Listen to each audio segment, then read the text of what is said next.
Modern-day New York thrives as a global hub, pulsating with diversity, innovation, and iconic urban vitality. But was New York always this busy metropolis, buzzing with life and ambition? Let's see.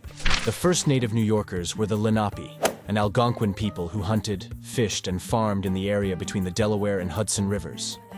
Europeans began to explore the region at the beginning of the 16th century. Among the first was Giovanni da Verrazzano, an Italian who sailed up and down the Atlantic coast in search of a route to Asia, but none settled there until 1624. That year, the Dutch West India Company sent some 30 families to live and work in a tiny settlement on Nutten Island, today's Governor's Island, that they called New Amsterdam. In 1626, the settlement's Governor-General, Peter Minuit, purchased the much larger Manhattan Island from the natives for 60 guilders in trade goods, such as tools, farming equipment, cloth, and wampum. Fewer than 300 people lived in New Amsterdam when the settlement moved to Manhattan. In 1664, the British seized New Amsterdam from the Dutch and gave it a new name, New York City. For the next century, the population of New York City grew larger and more diverse. It included immigrants from the Netherlands, England, France, and Germany, indentured servants, and African slaves. During the 1760s and 1770s, the city was a center of anti-British activity, for instance. After the British Parliament passed the Stamp Act in 1765, New Yorkers closed their businesses in protest and burned the royal governor in effigy. However, the city was also strategically important, and the British tried to seize it almost as soon as the Revolutionary War began.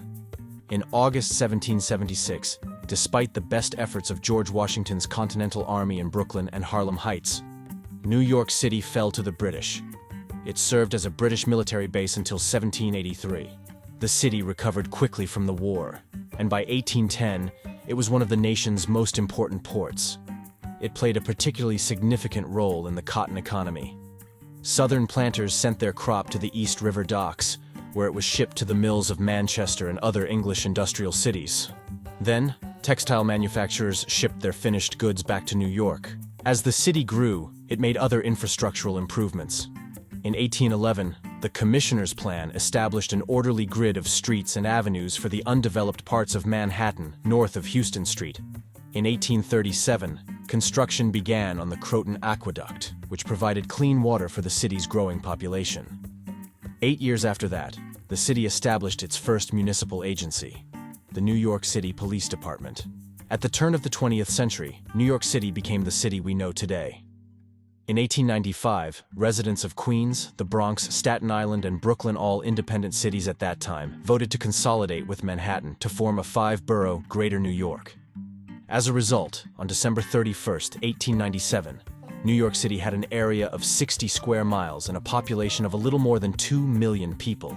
On January 4, 1898, when the consolidation plan took effect, New York City had an area of 360 square miles and a population of about 350,000 people. The 20th century was an era of great struggle for American cities, and New York was no exception.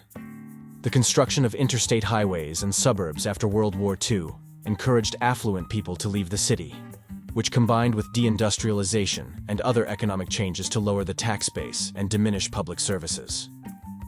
This, in turn, led to more outmigration and white flight. However, the Hart-Celler Immigration and Nationality Act of 1965 made it possible for immigrants from Asia, Africa, the Caribbean, and Latin America to come to the United States. Many of these newcomers settled in New York City, revitalizing many neighborhoods. On September 11, 2001, New York City suffered the deadliest terrorist attack in the history of the United States when a group of terrorists crashed 2 hijacked jets into the city's tallest buildings, the Twin Towers of the World Trade Center. The buildings were destroyed and nearly 3,000 people were killed. In the wake of the disaster, the city remained a major financial capital and tourist magnet, with over 40 million tourists visiting the city each year. Today, more than 8 million New Yorkers live in the 5 boroughs, more than 1/3 of whom were born outside the United States. Thanks to the city's diversity and vibrant intellectual life, it remains the cultural capital of the United States.